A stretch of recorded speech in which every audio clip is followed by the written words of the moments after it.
you so much, Representative David, Representative Skaggs, our dear and beloved. Thank you both so much for this morning.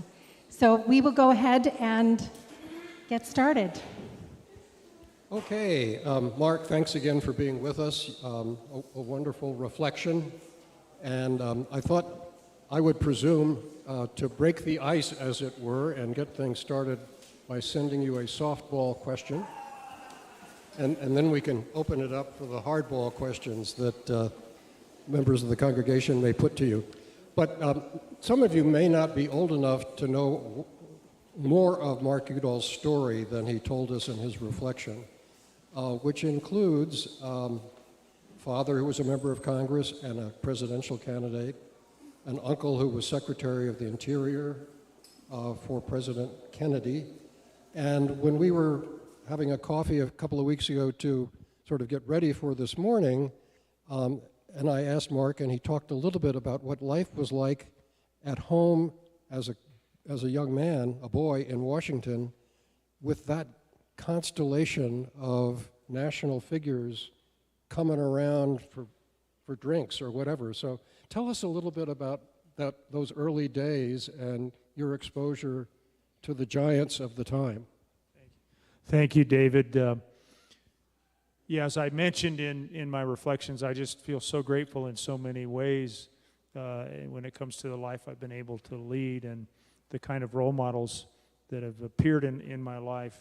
And my father, as I mentioned, had the Mormon background of public service and community. You know, Mormons have been described as communitarian capitalists or capitalistic communitarians.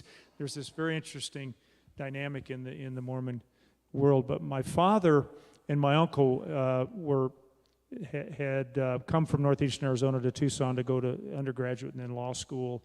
The war intervened, but they both came out of law school. My dad came up here to play for the Denver Nuggets in the late 40s. Some of you may be old enough to remember there were two basketball leagues back in the 40s, the NBL, the National Basketball League, which had the Minneapolis Lakers and the Fort Wayne Pistons and the Denver Nuggets. And then there was the NBA, and the NBA subsumed the NBL eventually, and the teams that had financial success, unlike the Nuggets, became a part of the NBA.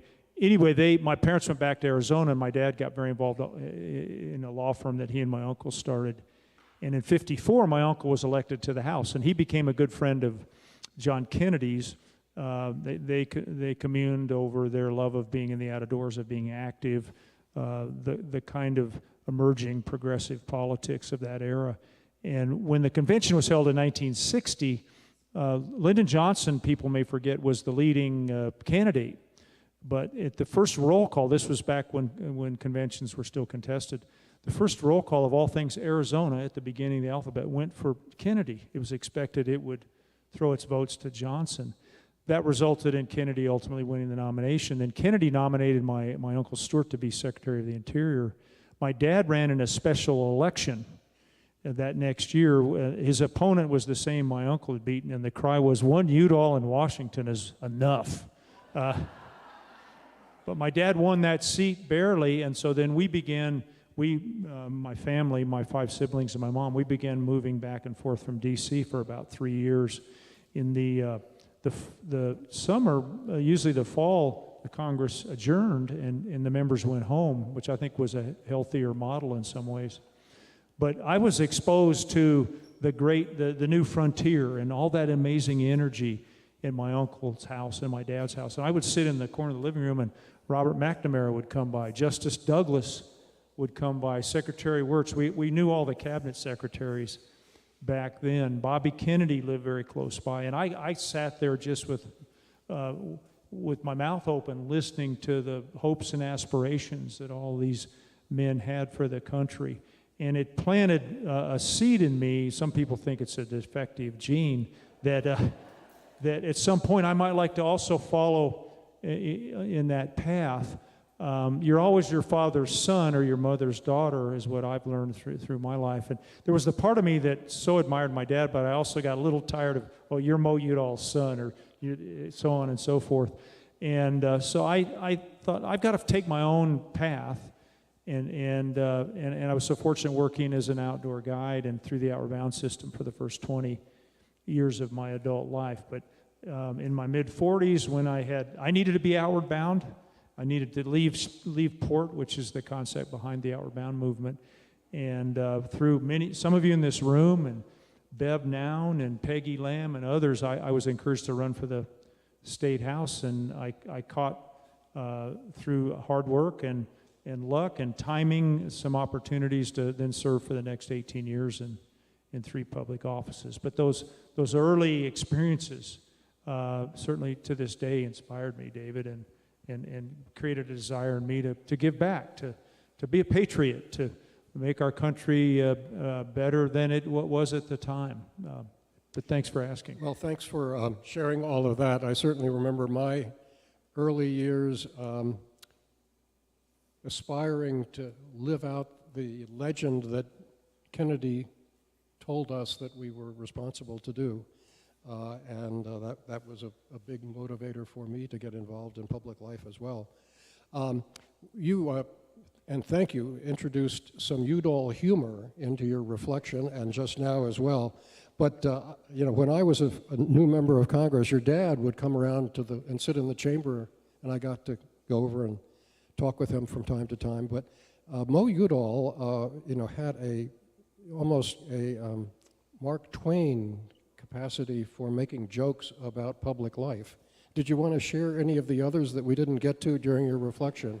Some of them are a little off color, but he loved Will Rogers as well, who was the Jon Stewart of that era, and my dad he had a marvelous sense of humor. I've got 4 books, each of them about this thick, of all the jokes, David, that he told through the years, through the decades, and he categorized them all.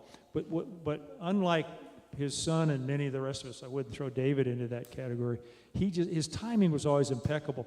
I would love the stories and jokes he told, and I'd just tell him to tell them. They weren't always appropriate or applicable to the situation we were in. But let me just share one. And then start flooding into my head. He was, and my uncle were really behind the efforts in Alaska to set aside all those amazing public lands up there. But it was very controversial in Alaska. And not unlike today in some ways. And Alaskans came out in great numbers to say, this is a federal land grab, and what do you think you're doing? And one point he said, and this was history, if you look at the history of national parks, wildlife refuges, national monuments, after a few years, people realized this was the right thing to do because we're holding these lands in common for everybody. He said, and they might even name a mountain after you if you've led the charge to get the job done. And he gets a letter a few weeks later. And back in the day, we all got letters. My dad would keep all of them. And the letter, it said, Dear Congressman Udall, enclosed is a picture of the only mountain that will be named after you, Mount Bullshit. And it was a stockyard. And he went back to Alaska 10, 15 years later, and that had actually happened. People there were really proud of the monuments. And somebody asked him, hey, how were you received in Alaska when you went back up there? And he said, well, a lot less people were waving at me with only one finger. And that was, and my dad's humor, what was so great about it was really ad hominem. And it was often aimed at himself. And he brought people together, right, David, through his humor. That was really the point. One other quick story, he ran for the majority leader and when Tim Wirth was there, Congressman Wirth.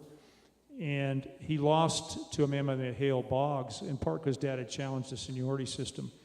And at the end of that day, and David and I have been in these very intense caucuses, I'd rather vote for the most difficult legislative instrument than pick between people for leadership positions. And he had lost pretty resoundingly. And he said, I want to thank and congratulate Hale Boggs for winning today. I look forward to serving with him. And then he said, I really want to thank the 110 people that said they would vote for me today. He said, I really want to thank the 78 that actually did. And then he said, it reminds me of the old Arizona question, what's the difference between a cactus and a caucus? And he paused and he said, well, the answer is in a cactus, the pricks are on the outside. And That was Yeah, I've used that one a lot myself, giving proper attribution to your dad. Yeah. Well, we're having a lot of fun doing this, but we also wanted to invite those of you that have some questions for Mark. You can talk to me anytime. So these are for Mark. And yes, please, Rhoda. A strong connection with NATO, and I'm wondering if you would address our president's insults towards NATO, and also the path that we should be pursuing as Americans with NATO. My journey in the Congress on the committee front, and I'm going to go to the NATO situation very quickly, was colored by what happened on September 11th, 2001. And I was on the Natural Resources Committee, the Ag Committee, and the Science Committee. By the way, when I first got elected, I thought it was the smart growth people, it was the climbers and the Buddhists that elected me in the 2nd District. Turned out it was the scientists and the engineers and the innovators at Ball and at NOAA and at NIST. So I had those assignments, but when we went into, President Bush presented his plan to have the authority to go into Iraq, I did a lot of studying, and I believed that we needed to be tough, but we needed to be smart. And all indications were the threat was not in Iraq, that Saddam Hussein loved himself more than he hated us, versus Osama bin Laden hating us more than he loved himself. And I ended up on the Armed Services Committee, which was quite a journey, and it, for me in many respects, including coming back to my experiences during the Vietnam War era and realizing it was the civilian leadership in large part that got us into the situation in Vietnam that divided the country. And I voted against going into Iraq, and I'm still sorry to this day to say I told you so. It was an ill-advised, I think, enormously strategic miscalculation. But in that same time frame, of all people, John McCain, who had been close to my dad, reached out to me, and I began to go to the Munich NATO conference annually, and I would learn more in 64 hours there, even with the jet lag, than reading 64 books. And it became apparent to me NATO was the strongest alliance in the world. It made enormous sense for all the reasons I think you all know here. So in sum, I'm appalled by on all fronts, but by the insults that have been directed towards the Europeans. I take my hat off to the way they've responded gracefully, looking at their own budgets to figure out how to fill those holes and standing up even to what is needed in Europe. I don't know. There are so many bells that have been rung. Can they be unrung? You know that old saying. I think in 2029, being the terrible optimist, not the troubled optimist, but being the optimist I am, I think there are ways in which to reconnect and reestablish those friendships and those alliances. I'm basing that in part on people being full of forgiveness in Europe, but I think we may be coming back to NATO with our hat in our hand more than not. But at any rate, I'm not sure I'm answering your question any more specifically. But like you, I'm really troubled by the way in which this president has operated when it comes to our closest friends and allies. And I do get what is it I was going to say. The leaders in Europe have been pretty cagey and I think pretty smart about how they're dealing with this president, negotiating with him. Yeah. I have to say a word of thanks, and then I have an observation. Loved your reaction. It was the summer of 1987, and I was canvassing door to door for water quality in central Denver, and I went to a Udall house. And at that house, I was given a donation for this nonprofit, the PERGS, that I was working for, and I wanted to thank whichever Udall that was that did that, because that was very encouraging and kept me going that summer. But also, recently, last night, the public land sale provision was stripped out of the One Beautiful Bill. And I've been watching that issue for decades, and I don't totally understand it, but it seems like the country, by and large, with some exceptions, trusts the government to manage some beautiful resources, some significant resources, cultural and otherwise.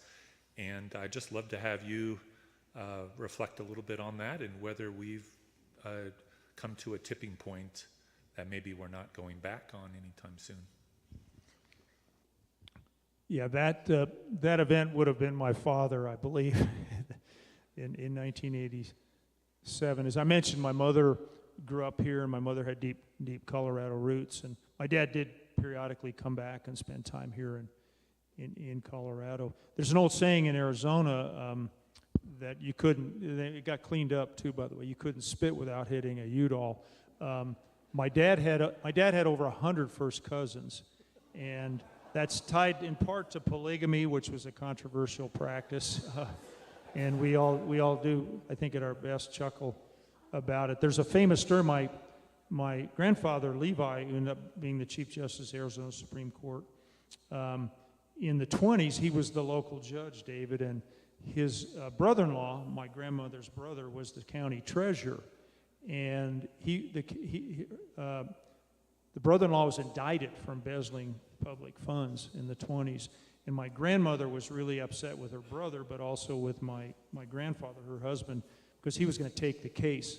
And evidently, the story goes, she wouldn't, back in the day, she wouldn't make dinner for him for a week, and demanding he recuse himself from the case. And he thought it over and talked with her, and he finally came back to her and said, look, I'm going to take the case, and here's why. It's the Depression. It'd be very expensive to bring another judge in. Number two, I'm going to do the right thing. And number three, the three nearest judges are all Udalls. And he did do the right thing, which was oversee the case. His brother-in-law was convicted, had to serve some time, and my grandmother forgave him. But that's all to say there are a lot of Udalls running around. There's another fun story where there was the Goldwater and Udalls. This is part of my heritage and my wanting to find common ground. I think David behaved in the same way.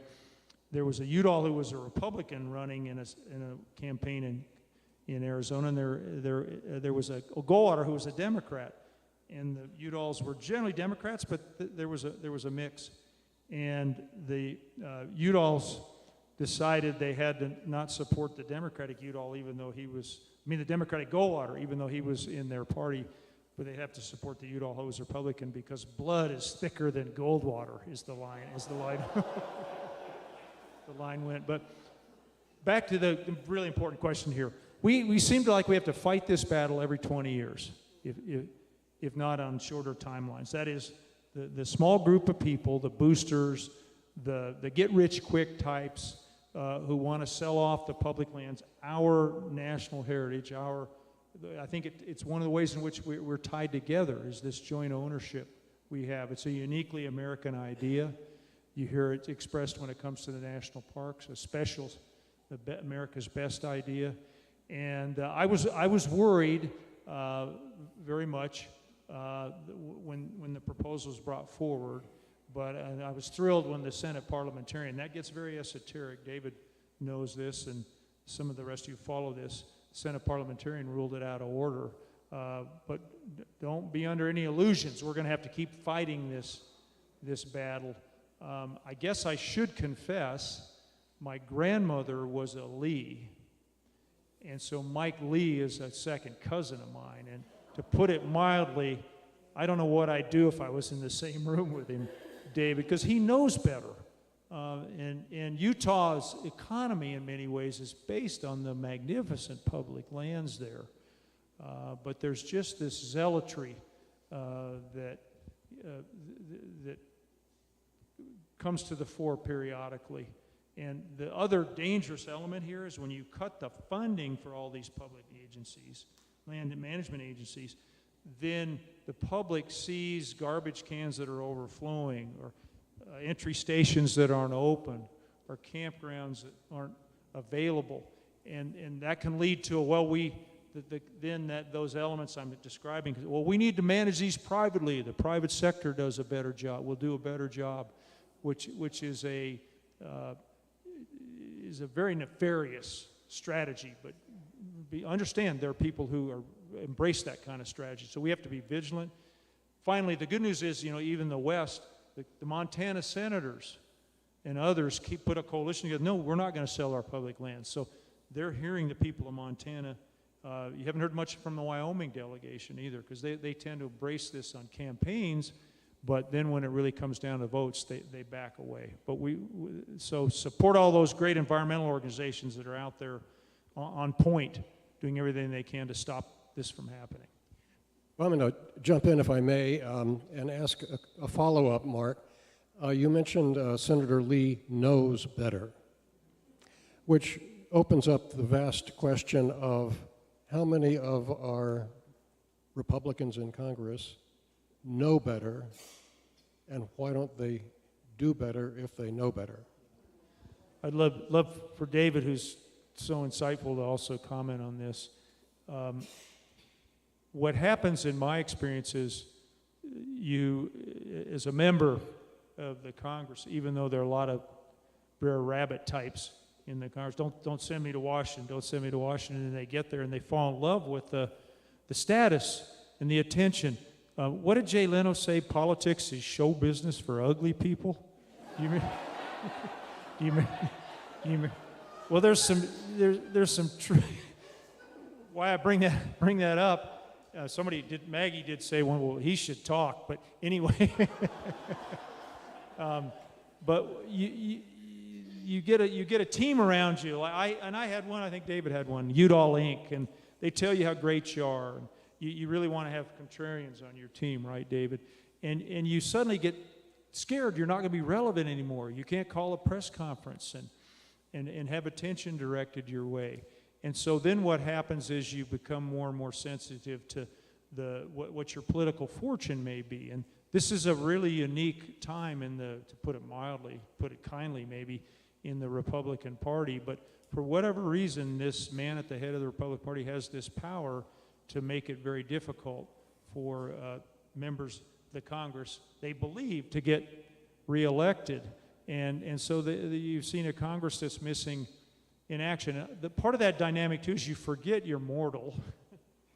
you get disconnected from a lot of other things to do with your life. I mean, look at what Congressman Skaggs has done with his since he left the Congress, and so that leads to this narrow thinking about, well, I want to stay in office, so I'll just go along to get along, and forgetting that that at some point you're going to leave the Congress, whether it's feet first, on your own volition, or because you happen to lose an election. But it's we've had other times like this. 100 years ago, the Gilded Age, the Senate was controlled by the big economic interests. But then that led to direct election of senators, which changed the situation in some ways. But if you got finally, I think, David, you've had friends with whom you're still in contact. I think you would find many Republicans would say 60 to 70% of the members in both houses know they're not doing the right thing and know better, but in the end they prioritize holding on to their seat over serving the country and serving the future generations.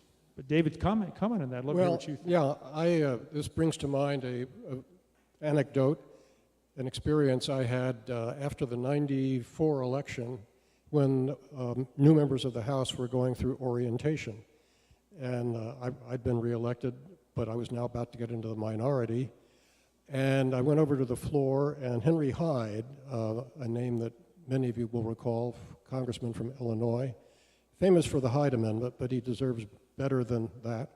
But Henry Hyde was addressing newly elected members of the House, and among other things he said, and memorably for me, if there isn't something that brought you here for which you're willing to lose an election, you have no business being here. And the words to live by. So over to Martha. That is the perfect segue. So we could easily spend, first I want to thank both of you for your service and for being here and spending time with us today. And we could easily spend the whole rest of the time complaining about the current administration and their limitations, but to a large degree, the current administration is the product of a dysfunctional Congress that for decades back. I wish we had more Skaggses and more Udalls in Congress right now. What you've both just said, about 60 to 70% of the people know they're not doing the right thing, and they're not willing to lose elections over causes they really believe in. What can any of us do? What ideas do you have about how to move towards a more functional Congress? As I said, I'm a troubled optimist. Maybe I'll start on the personal front. I do encourage people to ration their news consumption. I do encourage people to go for walks. I do encourage people to pursue some of their other passions. But having said that, I think we also, as I said in my remarks, we also need to be ready literally to go to the streets like the South Koreans did a couple of months ago.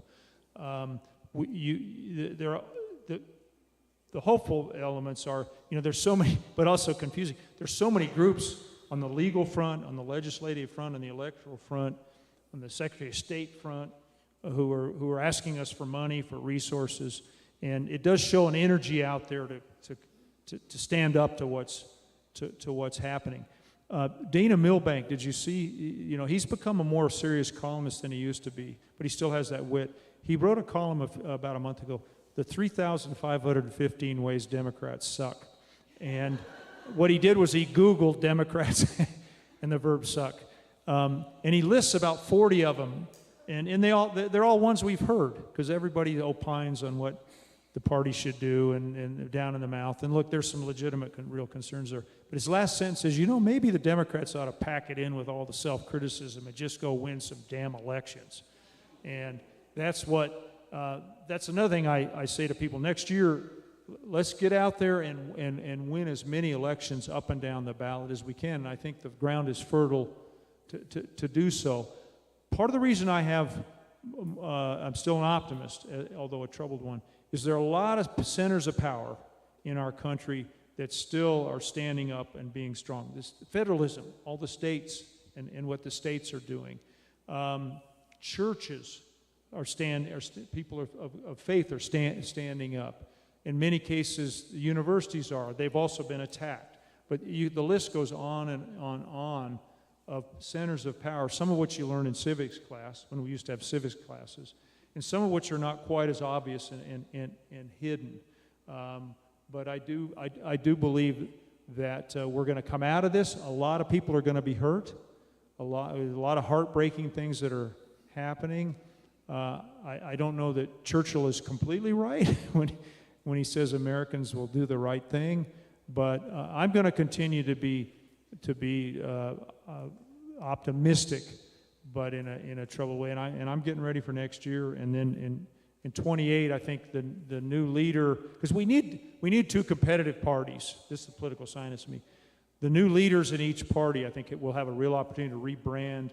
And boy, that's a term I didn't use when I first got into politics, but to rebrand and bring new leadership forth. And I think we did miss an opportunity last year, speaking as a Democrat, to engage in that kind of process, and we could go on and on about why what happened.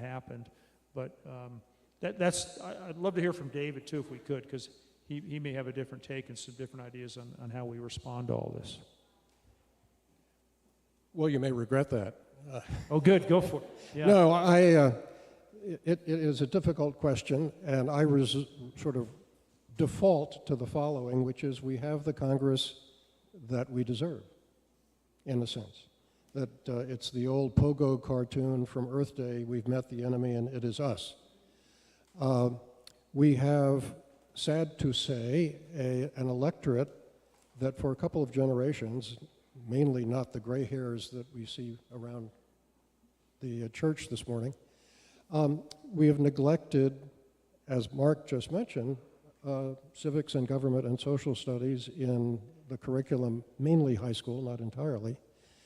And so we have, there was a poll done a few years ago now in which one of the questions, general population survey, can you name the 3 branches of government? And only, I think, 25 or 30% could do it. The winner was state, federal, and local. At least that comes close, but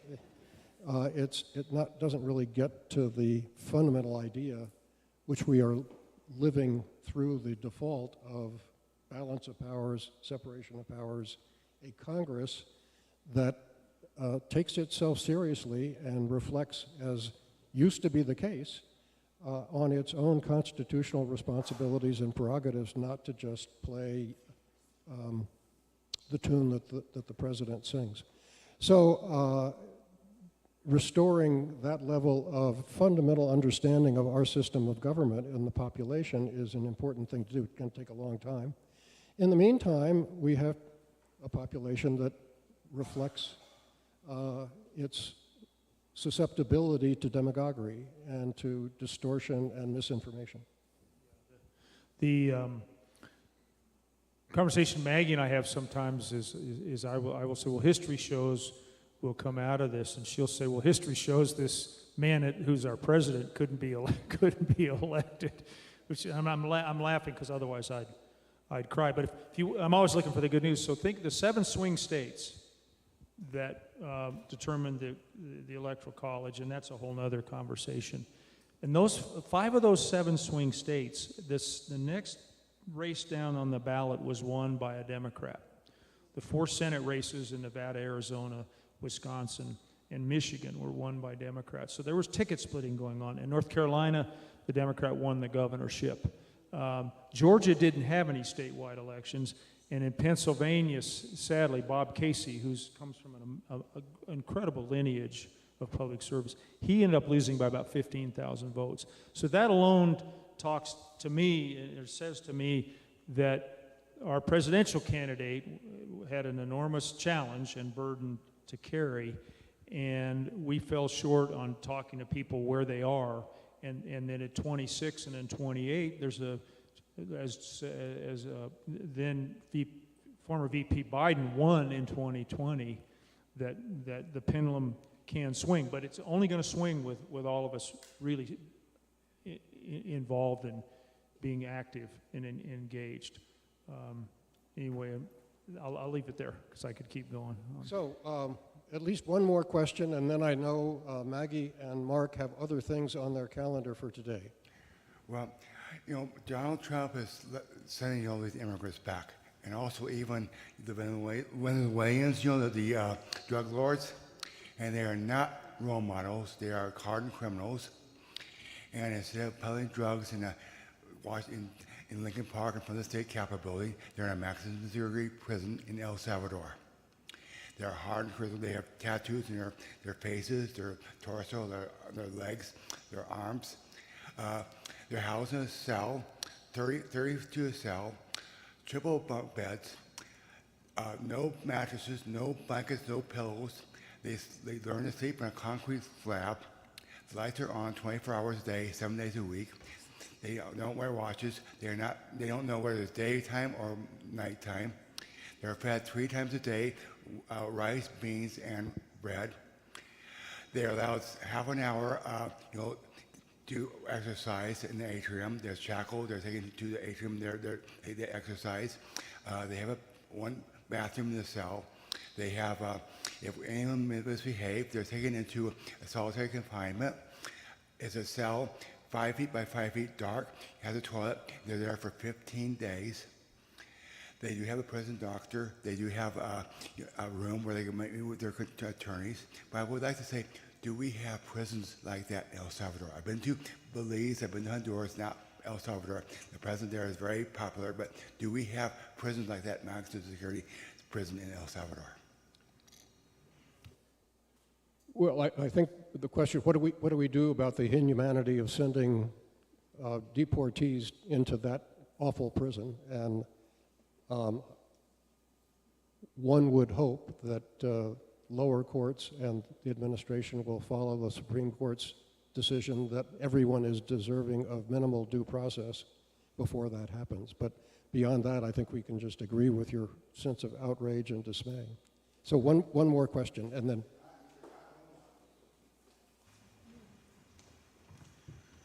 Thank you for taking my question. I'm Amin Torhini. I'm originally from Lebanon, naturalized citizen. Been here 45 years. Can you hear me now? Okay. So I was just saying that I'm originally from Lebanon, and I know Senator Udall, you've been to Lebanon back in 2013, I believe. Is that right? I'm sorry, I missed that. Oh. Have you been to Lebanon in 2013? Yeah, that's what I said. I don't believe, as I think David did, being on the Armed Services Committee, members of Congress are caricatured as Mark Twain did and others, but I always, once I went on the Armed Services Committee, I was going to Iraq, Pakistan, Afghanistan, the Middle East, Israel, Egypt. I never did go to Lebanon, and that's a tragic situation there, but I'm going to remain hopeful. You know, Lebanon's been called the Paris of the Mediterranean, but the situation there has been so politically fraught. Yeah, absolutely. You served on the Committee of Intelligence, I believe, right? On the Intelligence Committee? I did serve on the Intelligence Committee. My children said that's an oxymoron. but in fact, I tell a fun story. So Harry Reid, who was a marvelous leader inside the Senate, he called me and said, I want you to be on the Intelligence Committee. I said, Mr. Leader, you know, I want to be on science and commerce in the Senate. It's commerce in the House. I want to be on the Commerce Committee because it's important to my state. So, Mark, this country needs you, the party needs you, the president needs you, I need you on the Intelligence Committee. And I repeated myself, Harry, I want to be on the Commerce Committee. And he came back at me again with the same rap. And I said, okay, I want to think about it. He hung up in the middle, okay, and I was too scared to call him back. So I ended up on the Intelligence Committee, which was a phenomenal assignment. And some of you may remember that I got very involved in privacy, in monitoring and surveilling Americans and where that line ought to be drawn. And I got particularly involved in the torture investigation that occurred during the Iraq War that resulted in a Senate study, a Senate report that was powerfully troubling. And some people think maybe the voters fired me in 2014. I know they made a mistake one day, but that's what happened on election day. That because I got so involved in that I took my eye off other balls. I don't believe that was the case, and I do. When COVID landed, we were beginning to really have a national conversation about torture and how it demeans what we stand for and what we represent. And I used to say to people, look, if it's unconstitutional, it's illegal, it's immoral, and if that is torture, and if none of that convinces you, it doesn't work. It doesn't work. And if you're not drawn to those more lofty values and belief systems, and in the end, it's a recruiting tool for the bad guys in the world, and it gives an opening for us to be criticized as not hewing to the Declaration of Independence, hewing to our laws. And so you can tell that was a very powerful period of time for me, and one in which one of the efforts of which I'm really proud. And it's back to what David was saying. I do think, I'll pat myself on the back maybe a little bit. I did realize you're only in the Congress for a limited period of time. You've always got political capital. Use it.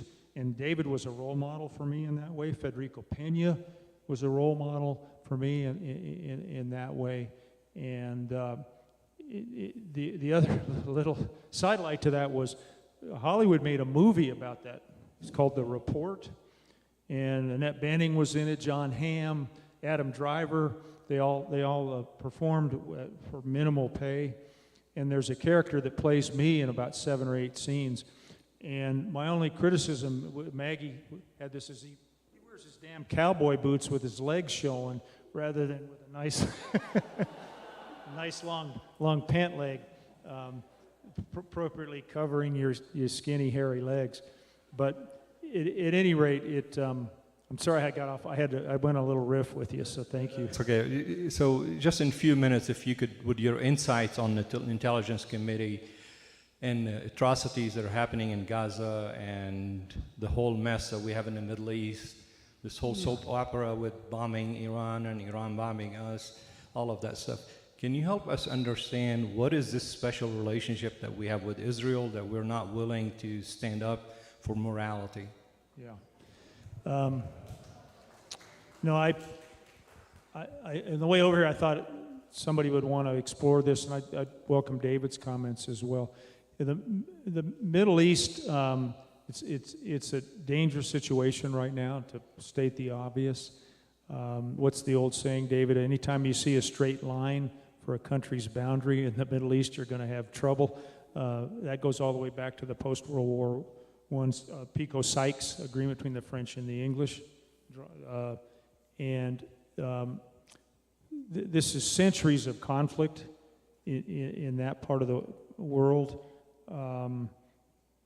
The Iranian leadership, they're bad people. They're not just the Ayatollahs who head the theocracy, but particularly the Iranian Revolutionary Guards. They're in effect greedy capitalists. They're just greedy, and then they have run this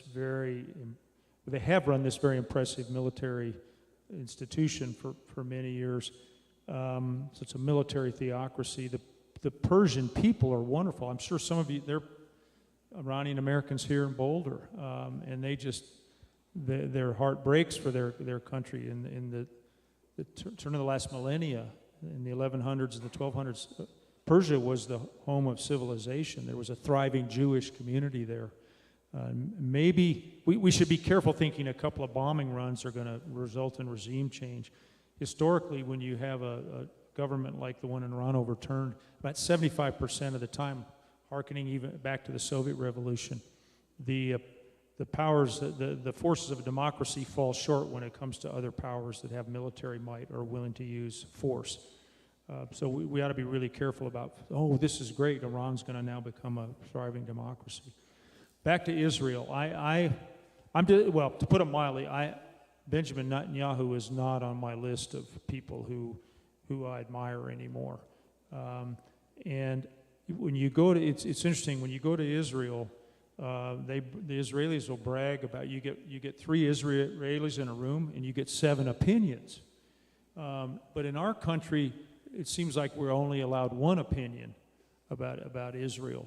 And you wanted a commensurate response to what happened in 2023 in the fall. That was 1,500 people being abducted and murdered and killed. You think about the size of Israel, it's not much bigger. It's not as landmass. It's what, David, 1/5 of the size of Colorado. Population is just a few million people. So that would hit all of us really hard. But this response that bombing the Gaza back to the Stone Age, I don't get it. There had to have been a different way to make the case. And the idea that you're going to eliminate Hamas or any terrorist group is false. What you do is you create the ground for new young terrorists, particularly men who see what happens and experience what happens, to feel like they've got no recourse but to respond with violence. And I don't know where this leads. I think there's more. Back to my comments earlier. The challenge right now with this administration is they're using the pro-Palestinian voices in this country as an opportunity to tie into their anti-migrant worldview and efforts, and to do everything they can to repress speech. And I may not agree with some of the Palestinian voices in this country, but they ought to be able to be heard, and they shouldn't. There's no way they should be being arrested and sent off to places where we don't know where they are. Let's see if I've got one final comment here. It was Let me. I'm curious what David would have to say about this. Thank you. I think. I guess I would urge that we distinguish, as Mark did in his reflections, between love of country and love of government. I have a great affection for the idea of Israel and its history and why it exists. And our policy toward Israel in the early days of its existence reflected, I think, a number of important considerations that I think are legitimate and upright. Reflections of what the Jewish people went through in the Holocaust and the legitimate quest for a homeland for them and their brothers and sisters. A period of time in the 60s and 70s in particular when Israel was surrounded by states that wanted it to be annihilated. And so we rose to deal with that, and I think the carry forward of those sentiments has not served us well because it's a different world now. It's a world in which Egypt and Jordan and Lebanon, to a degree, have made peace with the idea of Israel, even though there are fanatics that happen to reside in southern Lebanon and elsewhere in Syria. And so we've, sort of reflexively responded to the current situation in a way that reflects our understandable affection and loyalty to the early state of Israel.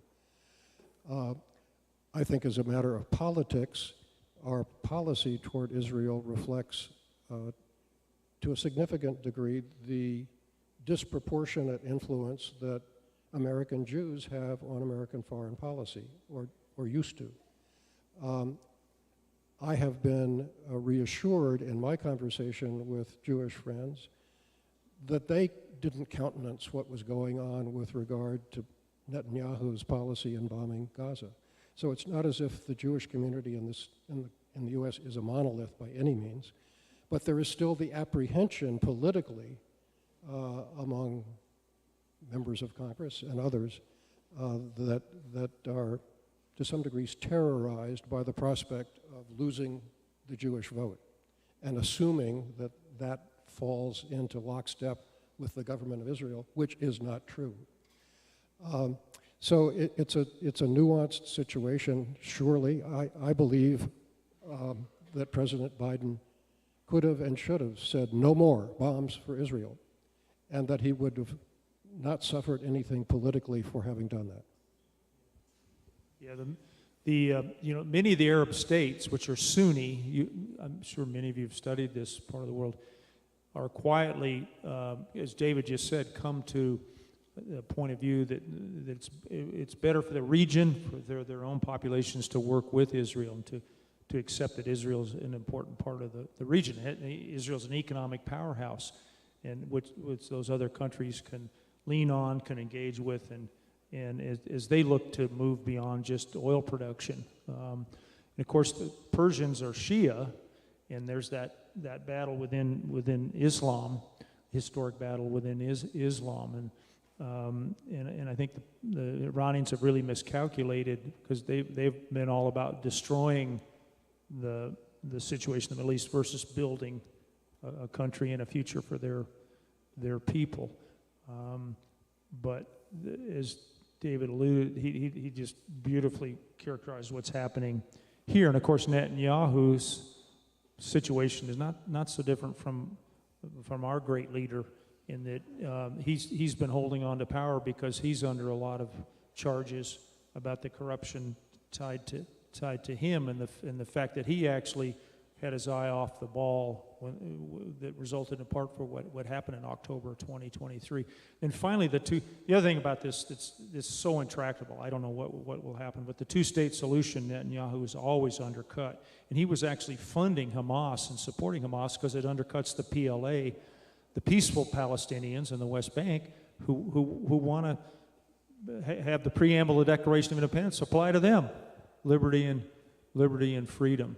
So it's just a heartbreaking situation right now. But at any rate, I'll stop there. Well, let's go from heartbreaking to heartwarming and let Mark know how much we appreciate his being here.